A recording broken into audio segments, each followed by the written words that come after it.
Hello students, मैं सुमीर पांडे आपका फिर से स्वागत करता हूं ओनली यूपीएससी न्यूज की आज की क्लास में। आज हम अपने क्वेश्चंस की सीरीज को आगे बढ़ाएंगे और 2020 के सीसैट के सभी क्वेश्चंस को सॉल्व करेंगे। मैथ और रीजनिंग के जो भी क्वेश्चंस होंगे उन सभी को हम सॉल्व करेंगे। तो शुरू करते हैं आज का सवाल। आज का वीडियो ले लेते हैं सवाल। ये 2020 का सवाल है।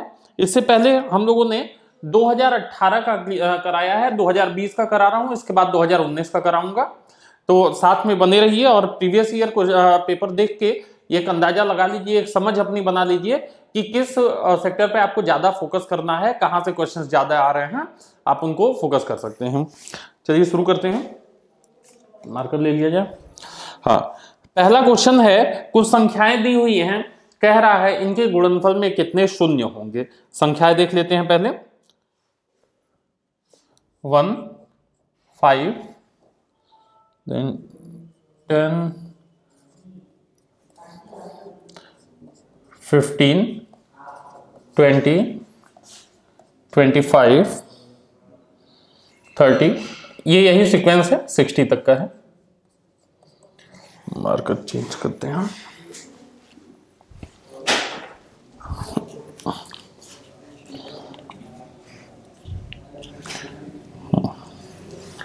$35, then 40, 45, 50, then 55, then 60। ठीक है ना। ये 1 से लगाए 60 तक है, 60 तक टोटल 12 संख्याएं होंगी। कह रहा है इसमें कितने जीरो होंगे। तो पहली चीज तो पहला काम ये करना है कि सारे जीरो को गिन लेना है। ठीक है, तो देखिए 1 जीरो ये हो गया, 2, 3, 4, 5, 6 जीरो हो गया। तो आपने क्या लिखा, पहले तो 6 जीरो ये लिख लीजिए। ठीक है ना। अच्छा, अब देखिए हमेशा 5 और 2 का जब गुणा होगा तो जीरो आएगा, 1 जीरो बनेगा। तो यहां पे देख लेते हैं 5 और 2 के कितने सीरीज बन सकते हैं। तो ये देखिए यहां से एक 5 निकलेगा, यहां से एक 2 निकलेगा। ठीक है ना। यहां से 5 गुणे 2 बन जाएगा, तो एक जीरो यहां से बन गया। फिर देखिए यहां से 5 निकलेगा, यहां से 2 5 निकल रहे हैं। ठीक है ना। तो यहां 3, यहां से भी एक 5 निकलेगा, यहां से 2 2 निकल रहे हैं। 4 है ना, तो 2 2 निकल रहे हैं। तो यहां के 2 5 और यहां के 2 2 मिलके 2 जीरो और बढ़ा देंगे। ठीक है ना। चलिए फिर देखिए यहां से एक 5 निकलेगा और यहां से एक 2 निकलेगा। 5 गुणे 2 यहां से निकल जाएगा, तो 1 जीरो और बढ़ जाएगा। ठीक है, अब देखिए हमने सबको काउंट कर लिया है सारे। देखिए यहां पे 2 की संख्या कम है ना। जैसे आपको क्या करना होता है, आपको देखना होता है कि 5 और 2 के कितने ग्रुप बन रहे हैं। तो जब 2 की संख्या कम है तो जितने 2 बनेंगे उतने ही जो है 5 और 2 के ग्रुप भी बनेंगे, क्योंकि 5 यहाँ पर काफी ज्यादा हैं। तो 2 के कितने ग्रुप बन रहे हैं तो देख लेते हैं। देखिए 1 2 यहां से आ रहा है 20 से, और 1 2 फिर जीरो हमने काट दिया ना, फिर 2 आ रहा है यहाँ 4 से। ठीक है, तो 1 आया 20 से, 2 आए 40 से ना, यहाँ 3 हो गए, और लास्ट में 55 और 60 से एक 5 गुणे 2 का ग्रुप आ गया। तो टोटल 4 और आ गया। तो इस तरह से यहाँ पे कितने जीरो हो जाएंगे, 6 4 10 जीरो। टोटल जीरो की संख्या कितनी हो गई, 10। क्या किया एक बार फिर से समझ लेंगे। पहले हमने क्या किया कि सारे तो जीरो हटा दिए, तो 6 जीरो थे उनको लिख लिया। फिर हमने 5 और 2 का ग्रुप बनाया, जितने ग्रुप बन गए उसको लिख लिया। टोटल अब कर लिया, कितने हो गए, ये 10 हो गया। क्लियर है। देखते हैं अगला सवाल।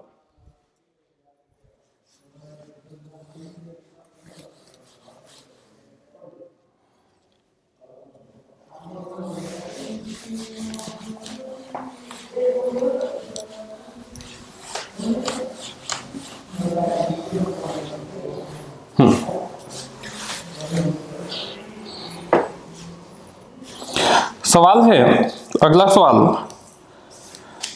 PQRS 4 संख्याएं कुछ इस तरह से दी हुई हैं कि P minus 2016 equal to Q minus 2000, इसको ऐसे कर देते हैं, 2017 इक्वल टू, ये Q प्लस है ना, equal to R minus 2018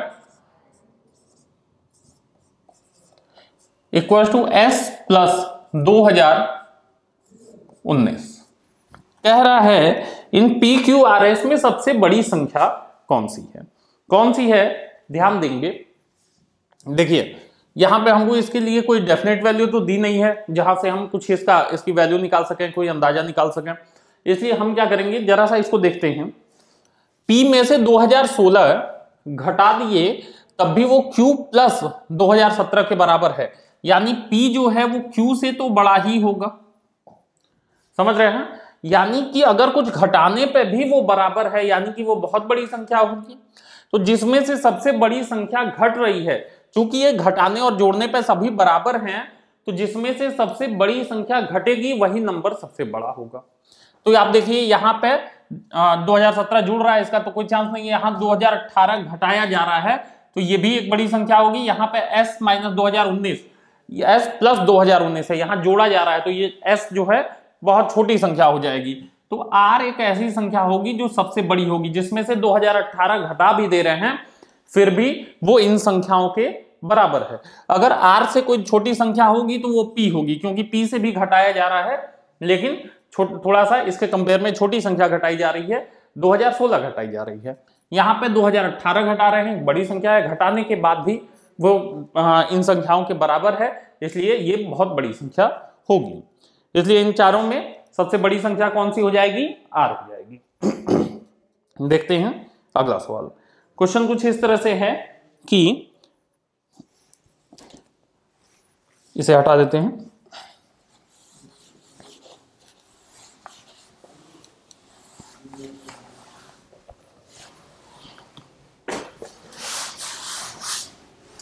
question है कि 1, 2, 3, 4 और 5, इन 5 अंकों से बनने वाली सबसे बड़ी संख्या, जो कि मतलब सबसे बड़ी संख्या नहीं है, यह है कि कितनी संख्या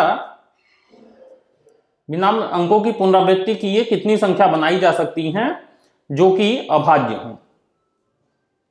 ठीक है, सवाल यह है कि यहां पे अंकों की पुनरावृत्ति किए बिना, यानी एक अंक को एक ही बार यूज करना है और 5 अंकों की संख्या बनानी है, एक ऐसी संख्या बनानी है जो कि अभाज्य है।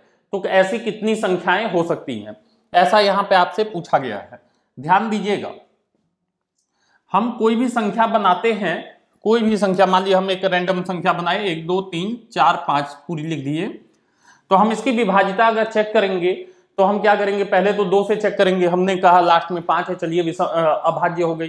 3 से अगर हम चेक करें तो अगर हम इसका सम निकालें इन संख्याओं का तो कितना हो जाएगा, 5, 4, 9, 9, 3, 12, 12, 2, 14, 1, 15, कितना हो गया 15। और 15 जो है 3 से कटता है, यानी कि ये संख्या क्या होगी, 3 से कटेगी। आप किसी भी सीक्वेंस में लगा देंगे इन नंबर्स को, किसी भी सीक्वेंस में लगा देंगे इन नंबर्स को, तो योग तो हमेशा 15 होगा, क्योंकि पुनरावृत्ति होनी नहीं है, रिपीट होना नहीं है, और रिपीट नहीं होना है और 5 अंकों की बननी है, तो इन्हीं संख्याओं को रीअरेंज करके संख्याएं बनेंगी जो भी बनेंगी, और योग तो उसका हमेशा 15 होगा, और योग 15 होगा तो हमेशा 3 से कटेगी। यानी कि अभाज्य संख्याएं जब 3 से कट गई, अभाज्य तो हो नहीं सकती है, यानी इससे कितनी अभाज्य संख्याएं बन सकती हैं, 0। कोई भी ऐसी संख्या आप नहीं बना सकते हैं जो कि अभाज्य हो। ठीक है ना, देखते हैं अगला सवाल।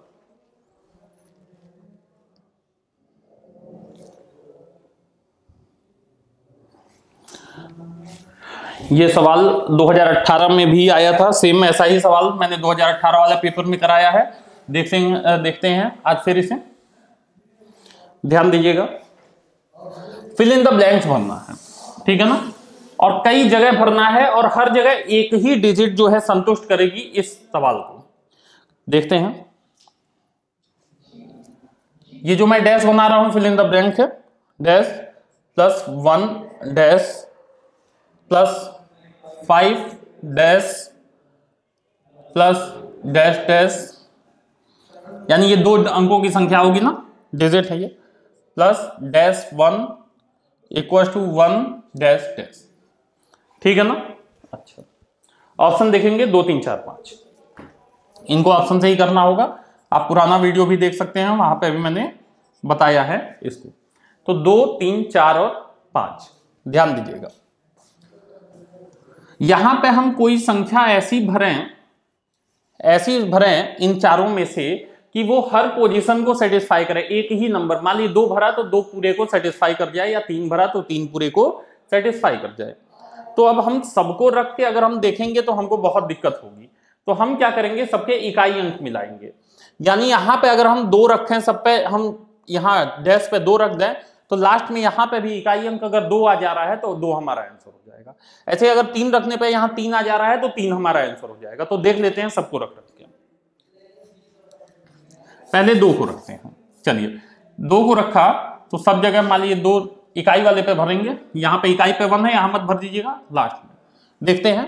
2 2 4 2 6 2 8 8 1 9, यहाँ पे 2 आ रहा है, कितना आया, इकाई अंक आपका 9 आया, 2 नहीं आया, इसलिए ये हमारा आंसर नहीं हो सकता। 3 रखते हैं तो देखिए 3 3 6 3 9 3 12 12 1 13, तो यहाँ पे क्या आ गया, 3 आ गया। 3 रखने पे इकाई अंक 3 आ रहा है, तो ये हमारा आंसर हो जाएगा। बाकी देख लेते हैं और भी किसी पे आ रहा है क्या, 4 4 8 4 12 12 4 16 16 1 17 7 आ रहा है। 5 रखेंगे, 5 10 15 20 1 21 1 आएगा, ठीक है ना। यानी कि हमारा क्या जवाब हो गया, 3 रखने पे 3 आ जा रहा है इकाई अंक, यानी कि हमारा आंसर क्या हो जाएगा, 3 हो जाएगा। फिर से एक बार समझ लेंगे इस सवाल को, 2 बार आ चुका है, यानी कि एक इंपॉर्टेंट सवाल है।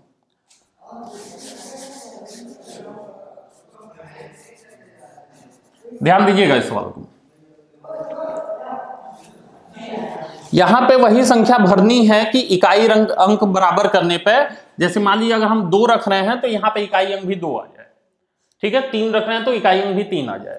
तो जब हम मान लीजिए 2 को रखते हैं तो यहाँ पे 2 रखा, इकाई को करेंगे तो 2 2 4 2 6, ये डैश की जगह भर रहे हैं ना, 2 2 4 2 6 2 8, यहाँ पे इकाई अंक 1 है ना, 8 1 9, तो यहाँ पे 9 आ जा रहा है, 2 नहीं आ रहा है, तो ये आंसर नहीं हो सकता।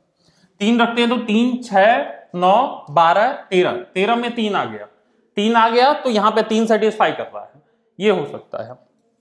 4 रखेंगे, 4 8 12 16 1 17 7 आ जा रहा है, 17 में 7 होता है, 4 नहीं आ रहा है, 4 रखने पे 4 ही आता तो आंसर होता।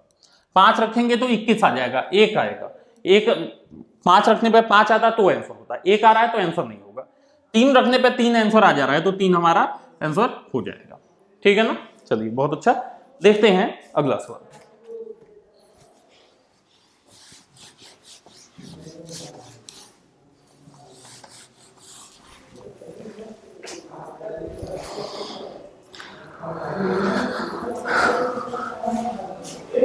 एक सीरीज दी हुई है, एक सीरीज है, यहां पे हमको अंक भरने हैं, बहुत ही आसान सा है, हाँ?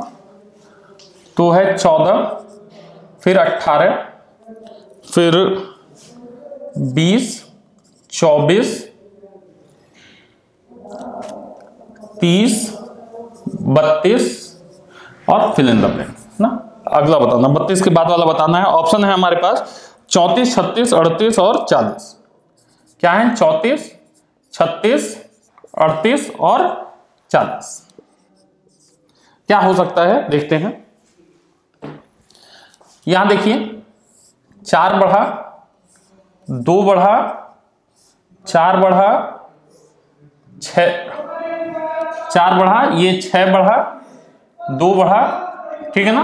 अब समझिए 2 4 बढ़ा, फिर 2 4 6, फिर 2 4 6 8 बढ़ेगा, लेकिन हम लोगों को तो एक ही अंक तक जाना है। यहाँ 2 बढ़ा तो यहाँ क्या बढ़ेगा, 4 बढ़ेगा, तो क्या हो गया 2 4 32 में 4 जोड़ा 36, आंसर क्या हो जाएगा 36। बहुत ही आसान सा था। फिर से एक बार समझेंगे, चाहे 14 है, 4 जोड़े 18 हुआ, फिर 2 जोड़ने पे 20 आया, 4 जोड़ने पे 24 आया, 6 जोड़ने पे 30 आया, 2 4 6, 30 के बाद फिर 32 आ गया, यानी फिर से 2 से शुरुआत हो गई। तो कुछ ऐसे बढ़ रहा होगा कि पहले 2 4 बढ़ा, पहले यहाँ 4, फिर 2 4 6, फिर 2 4 6 8, इस तरह से बढ़ रहा होगा। तो हमको जो सीक्वेंस दिया होता है उससे हम एक अंदाजा लगाते हैं कि आगे क्या आ सकता है, क्या सीरीज फॉलो कर रहा है। यहाँ पे क्या फॉलो कर रहा है कि एक बार 2 बढ़ रहा है, फिर 4 बढ़ रहा है, ऐसे बढ़ रहा है। तो यहाँ पे 2 बढ़ चुका है, तो जाहिर सी बात है अब क्या बढ़ेगा, अब 4 बढ़ेगा। तो 32 में 4 जोड़ दिया, 36 हो गया, ठीक है ना। देखते हैं अगला सवाल। सवाल कुछ ऐसे है,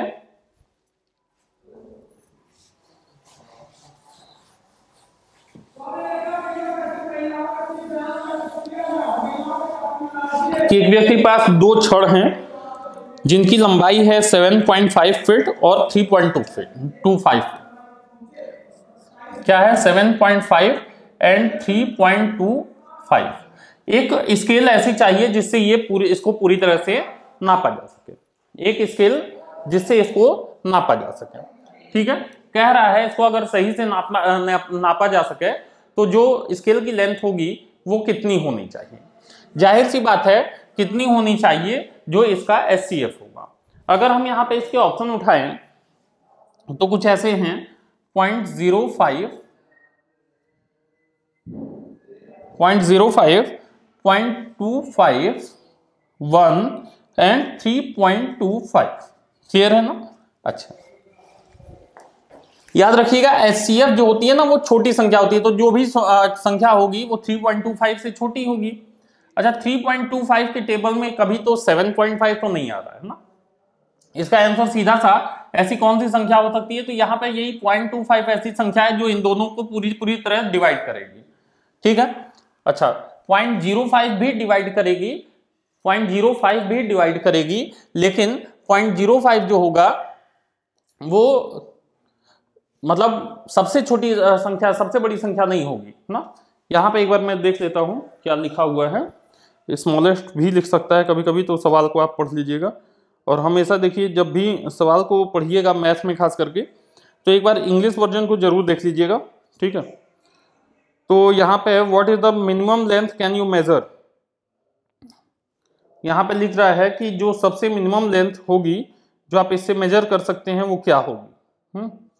तो मिनिमम लेंथ की अगर बात किया है तो आप बोलोगे 0.05, मिनिमम लेंथ की जब बात करेगा तो बोलोगे 0.05, और जब मैक्सिमम लेंथ की बात करेगा जो इसमें ऑप्शन में दिया है तो 0.25 हो जाएगा। ठीक है ना, वैसे यहाँ पे 0.25 ही आना चाहिए क्योंकि 0.25 से पूरी तरह से कट रहा है। क्लियर है? चलिए देखिए 0.25 से आप काट के देख सकते हो इसको काटेंगे, 0 बढ़ेगा, 25 3 75, 30 बार में जाएगा। यहाँ पे 0.25 से काटेंगे, पॉइंट से पॉइंट गया, इससे जाएगा 25 से कम 25, 7 25 3 75, 13 बार में। क्लियर है? अच्छा, अगर आपसे ये कहता, ध्यान दीजिएगा इसी सवाल में, अगर आपसे कहता कि ऐसी कौन सी लेंथ है जो इनसे नापी जा सकती है, इन दी हुई संख्याओं से नापी जा सकती है, तो आपको क्या करना होता, 7.5 ना एंड 3.25, ऐसी कौन सी संख्या है जो इनसे नापी जा सकती है, ऐसी कौन सी लेंथ है, तो हमको क्या करना होता है, यहाँ पे इसका LCM निकालना पड़ता। इनका क्या करना होता, हमको LCM निकालना पड़ता। LCM क्या होता है, 7.5 मतलब 75/10 और 3.25 मतलब 325/100। काटते हैं इसको, 5 से काटा 15 × 75, 15 दूना 100, इसको 25 से काटेंगे 13/4। ठीक है, क्या होगा इसका, आपको LCM देना होगा। LCM मतलब नीचे वाले का HCF, नीचे वाले का HCF हो जाएगा 2, ऊपर वाले का LCM तो 13 × 15 करना होगा। 13 × 15 कितना होता है, 15 13 5 65, 65 का 5 हाथ से लगा 6, 13 कम 13, 13 6 19, 195/2। 195/2 कितना हो जाएगा, 13/4, 15/2, हाँ 195/2 हो जाएगा। ठीक है, चलिए तो इसे हटा रहे हैं। वैसे आपसे जो है इनको नापने के लिए पूछा था, तो आपको यहाँ पे HCF निकालना था, यहाँ पे मैंने LCM की बात की। ठीक है, दोनों ही बताया आपको। चलिए, तो अभी काफी सवाल इसमें जो है बचे हुए हैं, जिसको हम लोग अगले वीडियो में देखेंगे। आज के लिए इतना ही। आज का वीडियो आपको कैसा लगा कमेंट सेक्शन में जरूर बताएं। अगर वीडियो अच्छा लगता है तो इसको लाइक कीजिए, शेयर कीजिए और हमारे चैनल को सब्सक्राइब कीजिए। आज के लिए इतना ही। Thank you so much. मैं Manas Mishra, The News Ocean का मैनेजिंग डायरेक्टर, आपके लिए एक ऐसी पत्रिका पहली बार आई है जो सिर्फ सच दिखाएगी। कृषि कानूनों पर मचा है घमासान, हो रही हैं मनगढ़ंत बातें। मैं अंकित मिश्रा, पढ़िए मेरा आर्टिकल इस मैगजीन में फैक्ट के साथ। यूपीएससी के एस्पायरेंट समझे हर मुद्दों को गहराई में जाकर के। इस नए लेख में आपको मिलेगा नए संसद भवन के निर्माण से संबंधित सारी जानकारी। मैं विशाल यादव। अब तक आप लोगों ने हमें टीवी पे देखा, लेकिन अब हमारे लेख आपको दिखेंगे इस मैगजीन में। मैं Ranjit Prasad, reporter the news ocean. हम आपको दिखाएंगे किसान आंदोलन के बीच में जिहादी कांड। सब्सक्राइब करें द न्यूज ओशियन, खबरों का समंदर।